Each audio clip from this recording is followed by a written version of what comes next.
Октябрина авылы bir qarашка кышкы йокыга талган кебек.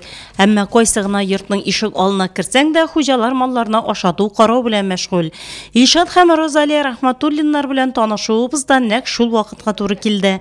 Әлеге гаилә авылда малларны иң күп асраучыларның берсе. Рахматуллиннарның тырыш уңган икәнлекләрен тирлек саны карап та белергә була. Авыл җирендә инде ризыгын битендә без кырдан чыгабыз, сатып алмыйбыз битендә без. Сатып алмагач инде үзең не белән сатып алсаң ул ни түгел инде файдалы түгел. Навар чыгымы күп чыга. Без инде безнең бушка килгән кебек битендә ул. Шул яңгырлар яу өчен сау Аллаһ Тәгалә битенә берәп тора битендә биреп торса инде ул. Керемле. Сен безгә керемле инде ул безгә телсез бар булмый. Битә белән сатып алып булмый битендә балалар киемнәр кирәк, шуның белән яшәбез бу телләр белән. Берсен суябыз без, берсенә иген алып куябыз. Тонналап иген алабыз да аның анасын безгә ни юк инде бар. Теге каян алып икән дип торга юк. Конвейер бара инде ошай бер җиргә куйган эш бузап асрап, берсен суеп, берсен сатып, берсе үзебезгә менә шулай. Гаиләдә 3 малай үсеп килә, әти-әниләре өчен эшче куллар җитәрлек. Әлегә уртанчы уллары мәктәптән кайтып җитмәгән, ике уллары әти-әни белән бергә терлекләр карый. Хезмәтне ярату тәрбиясе Рахматуллиннар гаиләсендә балачактан ук килә. Бушанды сырар карыйм, назын түгәм, ичерәм.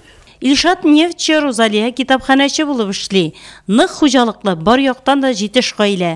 Сарыклары да шактый. Файдасы бармы дигән сорауга Илшатның үз дәлиле. Җәй көнендә иткә дип асрыйлар икән. Атсыз яшәүне күз алдына да китерми Илшат. Ат җене малайларына да кагылган. Инде ат мин баштан юк иде мин күчләрдән алайым, шулай алайым. Аннан соң үземә инде уйладым да шулай үземә алырга дип файдасы битендә бар. Пешән ташыйбыз аның белән, ноузын түгәбез. Утын шуңлап кайтабыз. Атсыз булмый авылда рахат ат белән.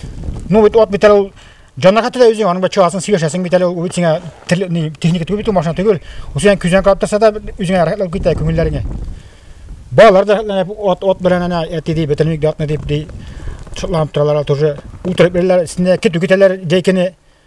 Рахат битендә балаларга да кызык. Урман якында терлек азыгын әзерләү өчен мөмкинлекләр җитәрлек. Октябрина халкы күпләп мал тотуның сәбәбен шулай аңлата. Шунысы игътибарга лаек.